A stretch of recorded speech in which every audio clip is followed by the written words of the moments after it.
Bonjour tout le monde, ce sont de vraies lunettes de DG. Alors, pour être à la direction générale, je vous dirais que le principal outil de travail, c'est se connaître le plus possible soi-même, connaître ses forces et ses faiblesses. Alors, je vais vous parler de moi. Mon style aimable, parce que je suis une personne aimable, ma fixation de la norme, de l'idéal et mon profil d'individu centré sur la tâche ont fait en sorte, en fait, à me faire perdre le contrôle d'un projet que je chérissais vraiment énormément et pour lequel j'étais prête à déployer beaucoup d'énergie. Alors, je vous raconte. Bon, style aimable, en fait, quand on regarde ce que c'est une personne qui est extrêmement compréhensive, de bonne volonté, souple, capable de considération pour les autres, mais qui, parfois, peut être influençable et hésitante.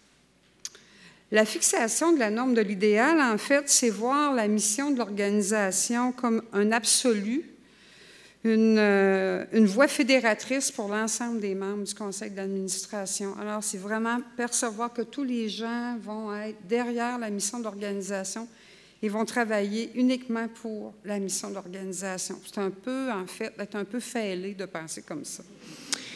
Et centré sur la tâche, bien évidemment, c'est accorder une très grande attention au processus de production et laisser de côté les émotions ressenties afin de garder toujours le contrôle des projets.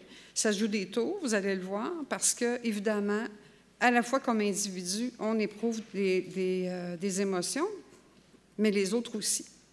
Alors, le projet, en fait, c'était une proposition de partenariat avec un organisme du gouvernement du Québec pour produire des outils de sensibilisation et d'information. À l'époque, j'étais à une table de concertation en violence conjugale. Donc, c'était pour produire des outils de sensibilisation en matière de violence conjugale. Lorsque j'ai présenté le projet aux membres du conseil d'administration, ils s'y sont opposés. Et pourquoi ils s'y sont opposés? D'abord, bon, il y en a plusieurs qui auraient préféré que notre organisation soit d'abord et avant tout interpellée pour l'ensemble d'un plan d'action et non pas uniquement sur un petit projet. Donc, c'était un débat politique.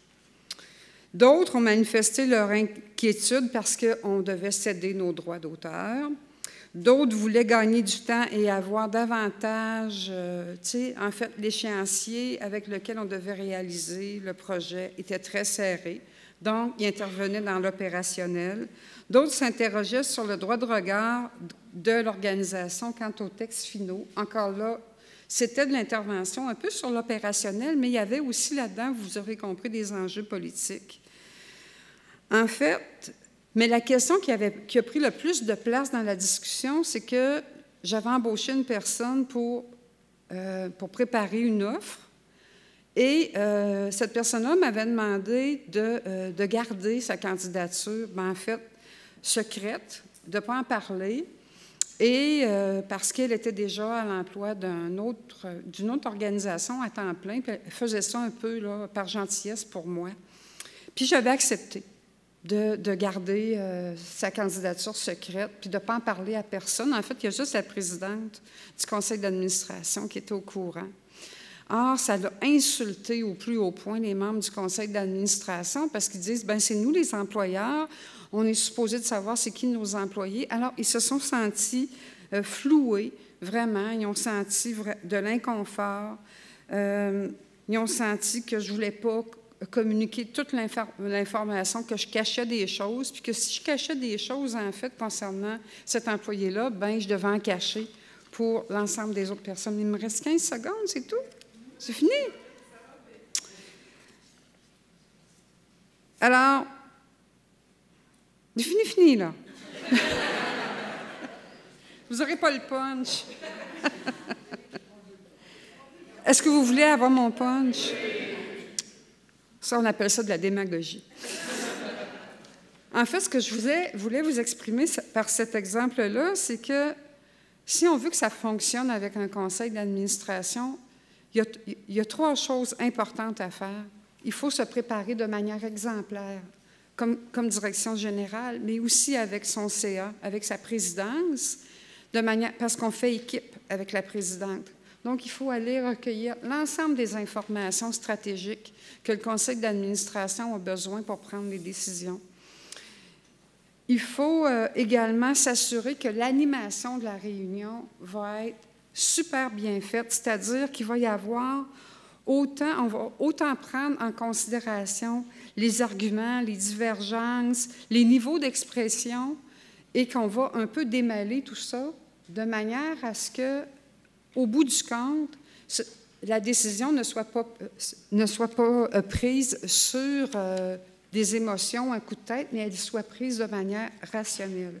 En fait, il ne suffit pas d'avoir de bonnes idées, il faut que les bonnes idées deviennent des réalisations, puis pour cela, il faut recueillir l'appui et l'engagement des personnes qui comptent, puis les personnes qui comptent, c'est les membres du conseil d'administration.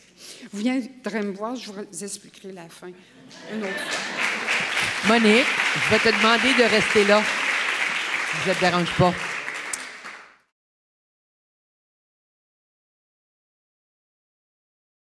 Maintenant, je vous inviterai, si vous avez des questions, de vous diriger, il y a 2 micros, et de vous nommer votre organisation, et évidemment, avec le respect du temps, la question la plus succincte possible, et la diriger aux spécialistes que vous choisissez.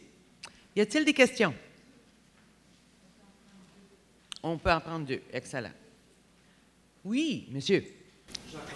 Oui. C'est quoi la fin? La fin, en fait, c'est qu'après avoir recueilli l'ensemble des informations stratégiques dont les membres du CA avaient besoin, on a finalement signé le protocole d'entente avec le secrétariat, là, avec l'organisme gouvernemental, puis on a pu procéder.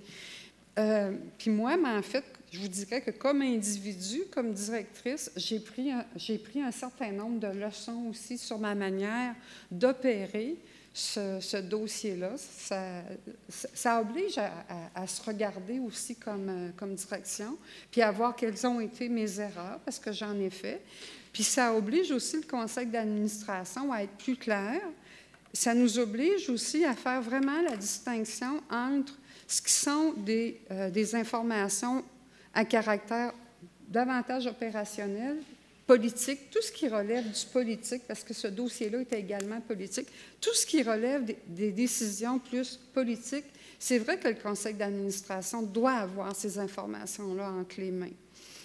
Et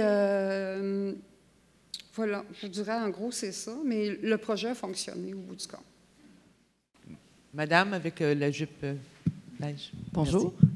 Donc, Geneviève, je suis diplômée d'HEC et puis je suis dans l'organisation de la Semaine des technologies et de l'innovation sociale.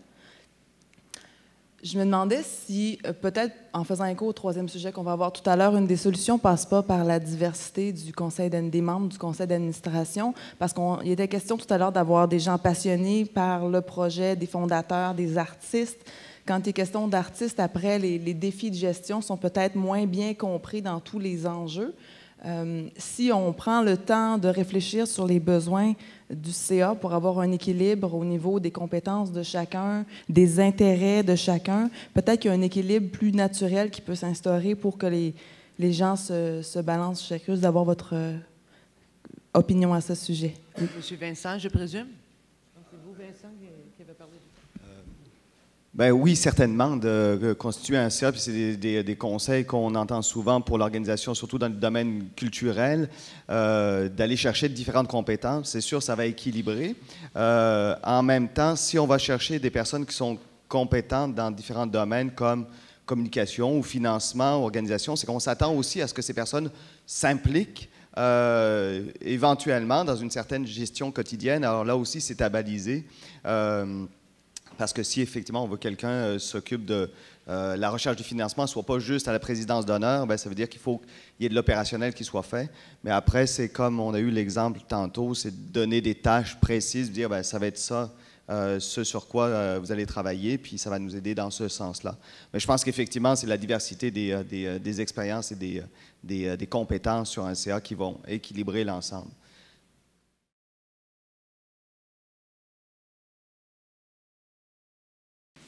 Alors, j'ai la lourde tâche de faire la synthèse de tout ça en 5 minutes, mais je n'ai pas le droit à 5 minutes. Mais il y a quelque chose qui n'est pas sorti, puis je suis contente que ce ne soit pas sorti. Vous savez, on a fait beaucoup d'interventions, nous, dans les organisations, en gouvernance. C'est une des spécialités du pôle.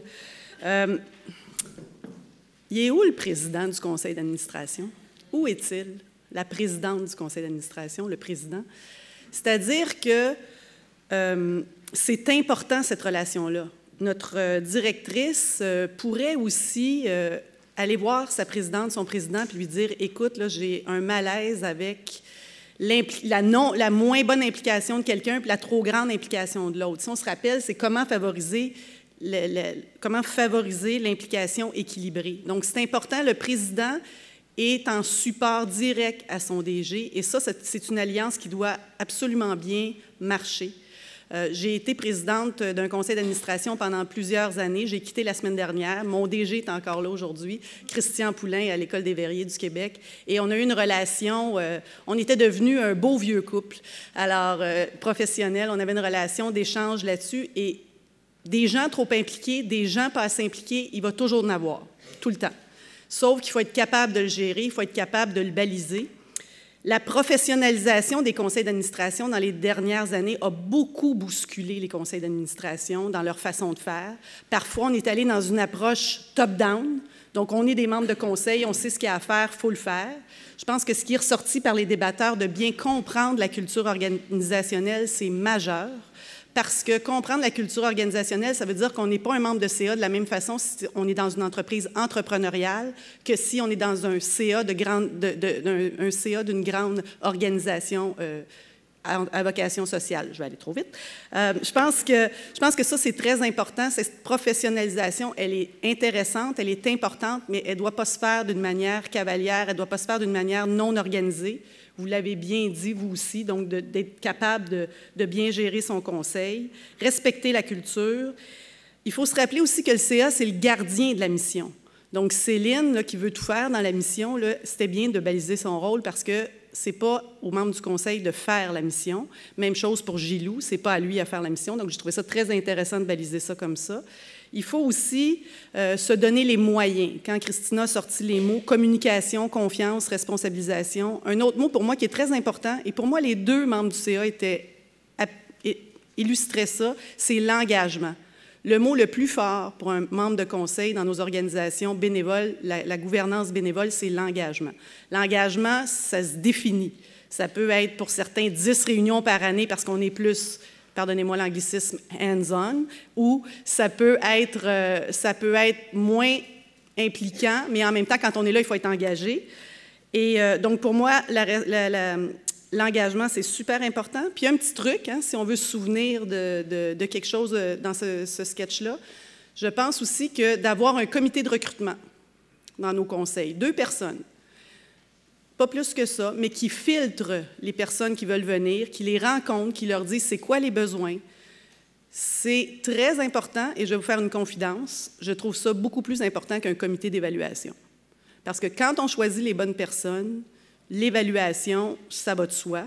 Alors, mettons l'affaire sur un bon comité de recrutement, puis je pense qu'on va être capable de bien baliser l'implication équilibrée en gardant toujours en tête qu'il y en aura toujours des membres qui ne comprendront pas bien leur rôle, mais il faut remettre les pendules à l'heure. Alors, merci beaucoup.